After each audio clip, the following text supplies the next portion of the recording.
Well, there you go. The first wave of this huge fly past, which is coming over the palace right now. 3 Puma helicopters and 6 Chinooks, the slowest of the aircraft, only travelling at about 100 miles per hour.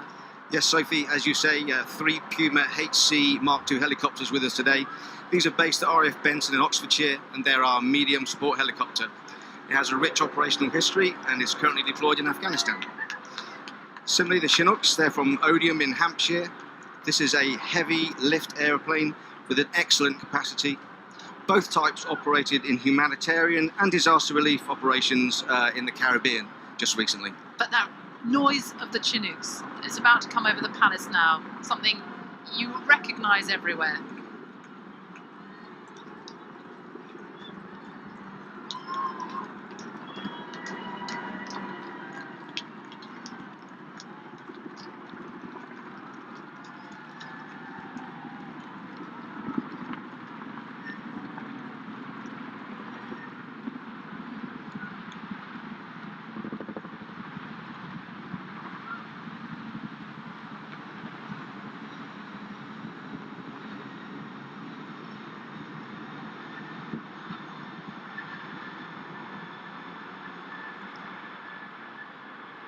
Big smile from Her Majesty the Queen. And now we have the second wave. These are training helicopters, aren't they? 2 Junos, 1 Jupiter.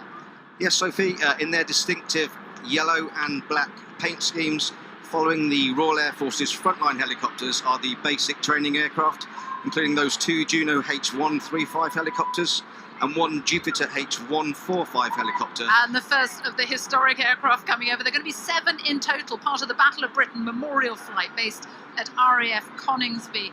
And this is the Dakota, a very famous World War II plane.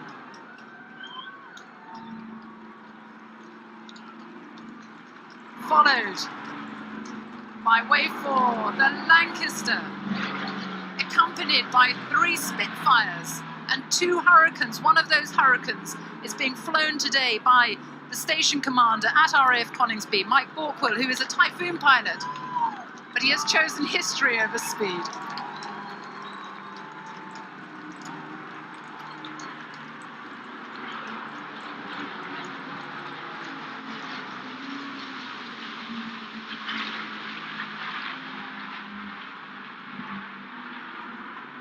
Wonderful as they go overhead here at Buckingham Palace, the whole studio vibrating. Now bringing us back to the modern days of the RAF. This is the prefect training aircraft. Yes, Sophie, from the vintage back to the brand new, these are the 120 prefect aircraft based at RAF Cranwell with 57 Squadron. The prefect modernises the aircraft used to deliver training to better reflect the types of aircraft the students will fly on the front line.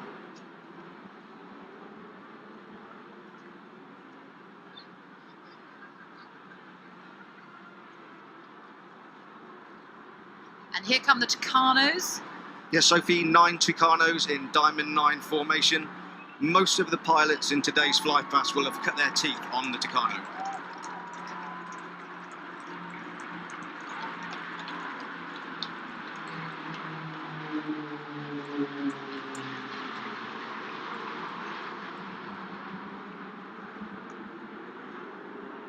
Harry there looking to the skies. The royal family on the balcony there clearly enjoying the spectacle overhead. Now here we have 2 Shadow R1s. These are the I-Star aircraft. I-Star aircraft perform the Royal Air Force's intelligence, surveillance, target acquisition and reconnaissance tasks. This is the second time we've seen the Shadow over Buckingham Palace.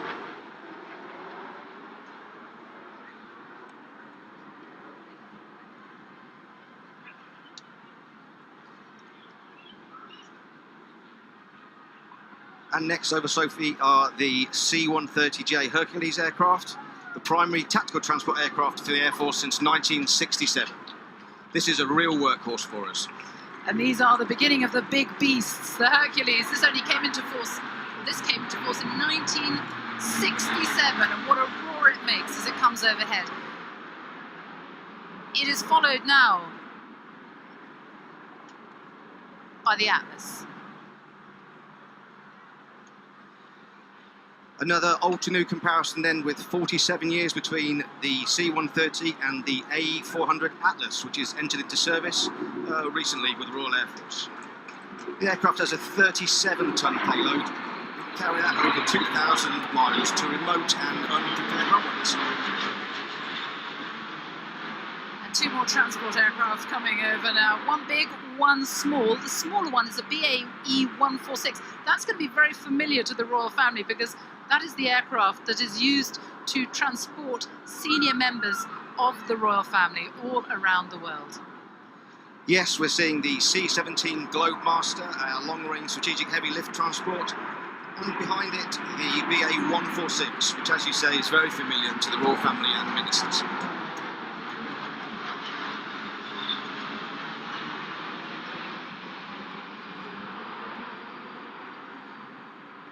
And here comes the Centenary, another surveillance aircraft.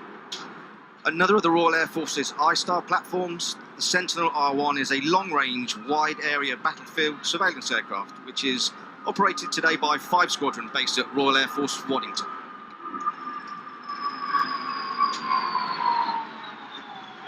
The Queen clearly enjoying the spectacle going over the palace today, and this is the biggest of them all. Get ready for the Voyager. It is almost 200 feet long, almost 200 feet wide.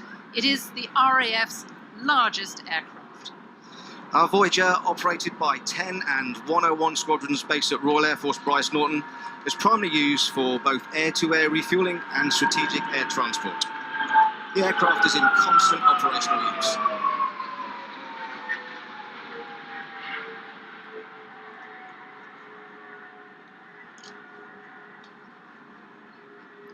A few more of the big beasts to come. This is another surveillance aircraft that is still playing a big role, isn't it, in the skies over Syria and Iraq?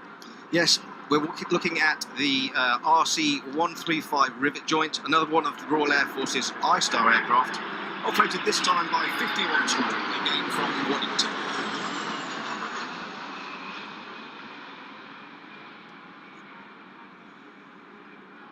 And this easily recognisable by the radar on its roof. Behind the rivet joint is the AWACS E3D. That's the Airborne Warning Control System. The E3D Sentry is an airborne early warning aircraft with command and control capacity too. And over it goes. Stand by now for the first of the fast jets. Here they come. These are the Hawk T1s. They're the type of aircraft used by the Red Arrows. There are going to be almost 60 fast jets passing over us in the next few minutes alone. These aircraft are flown by 100 Squadron at RAF Leaming in North Yorkshire. 100 Squadron uses the Hawk in what we describe as the aggressor role, simulating enemy forces and providing essential training.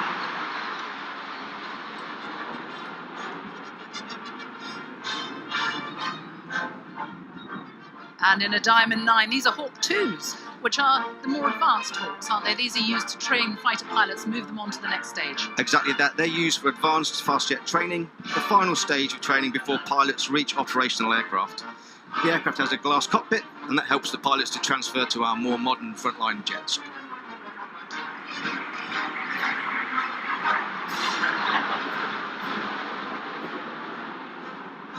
Stand by now for the Tornadoes. 9 of them about to pass overhead. They're going to be retired next year based at RAF Marham. And behind them, you will see the Lightnings, the brand new Lightnings. Here come the Tornadoes.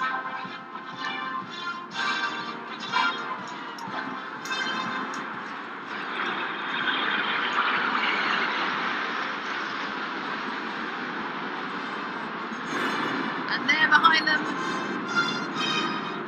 the Lightnings, the F-35s. This is the first time that these aircraft have ever been seen in the skies over London.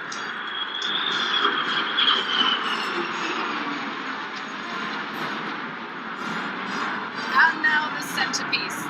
22 Typhoons from RAF Coningsby and RAF Lossiemouth. They have been practicing this for months. An amazing sight, Sophie. This is the first time, and we've seen that formation, and it's the largest number of Typhoons we have seen ever. Led by Wing Commander Andy Chisholm. Over they go.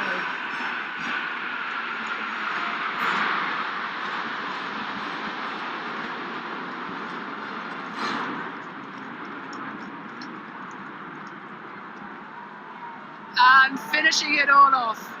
Squadron leader Martin Pert, red one, bringing the red arrows up the Mall. Always a huge favourite with the crowds here. You can hear the cheers.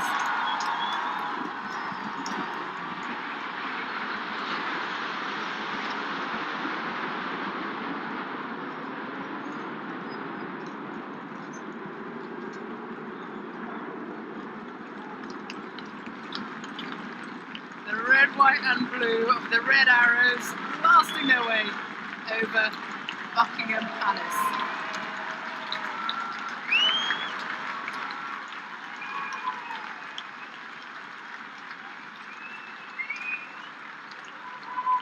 And a huge round of applause from the thousands of people who have gathered here in the Mall. That really was quite a sight, wasn't it, James?